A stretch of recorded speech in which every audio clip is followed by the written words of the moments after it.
I was only a child when Ajagun, the warlord, took over our land. We had a peaceful life before he came. My father, Ademola, was well respected in our village. He was a skilled hunter, known to bring back enough meat to feed everyone. The elders would bless him, and my mother would smile proudly. But all of that changed when Ajagun arrived. Ajagun was a giant of a man. His voice was like thunder, and his eyes dark and full of cruelty. He didn't just come with soldiers, he came with dark magic, juju, the kind that terrified even the elders. They said he could summon spirits to do his bidding. His power was not just in himself, but in his family. His sons and daughters were just as cruel, if not worse. They took whatever they wanted from the people.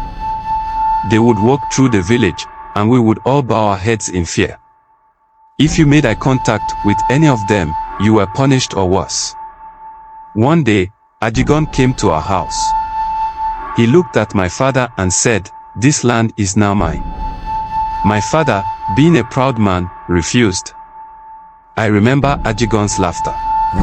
It echoed through the trees, cold and menacing. He raised his hand, and before my father could react, a spirit appeared beside him, twisted and evil. The spirit entered my father's body, and in a moment, my father fell to the ground, lifeless. Ajagun took our land. My mother, broken and devastated, fled with me to the mountains. We stayed with my uncle, who was also a hunter, though not as skilled as my father. I, Ademola, was determined to learn from him and become as great as my father once was. Years passed, and Ajagun's cruelty only grew. His sons and daughters spread fear across the land. They demanded food, riches, and sometimes even people. The people lived in constant terror, unsure of what each new day would bring. I trained every day, waiting for the right moment. The elders always said that no one could defeat Ajagun because of his magic.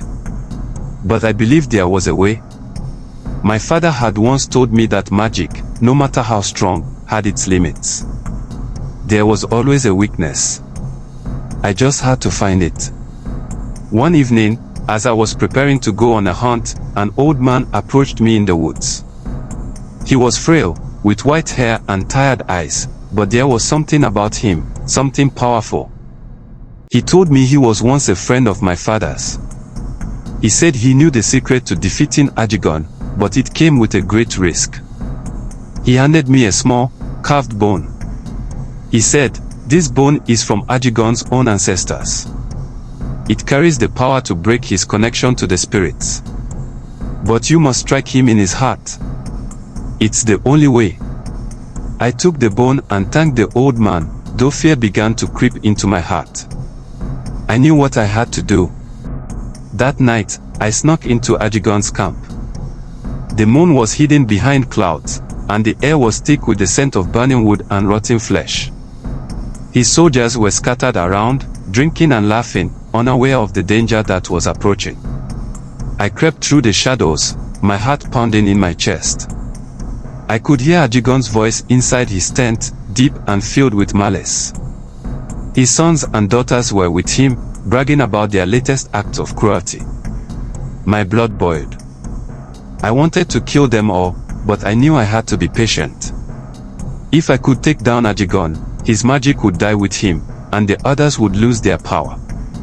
I waited until they all fell asleep.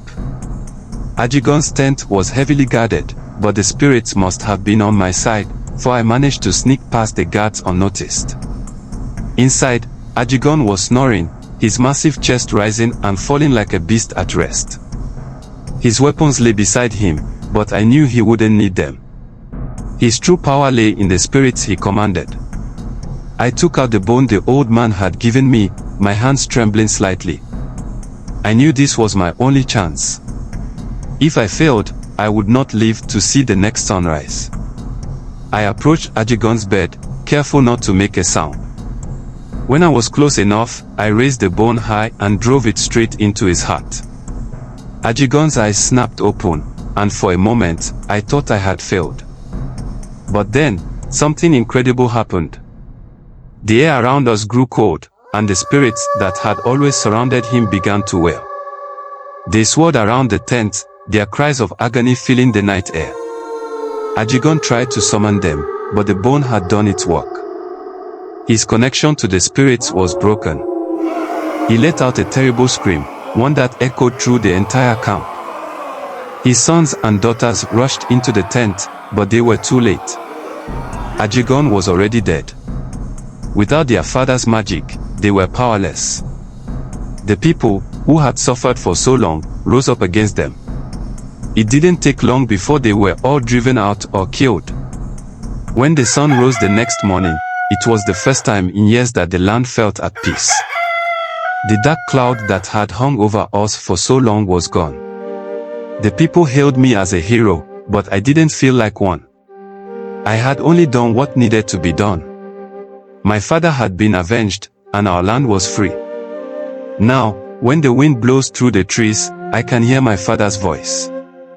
He tells me that he is proud of me, that I have done well. And that is all I ever wanted.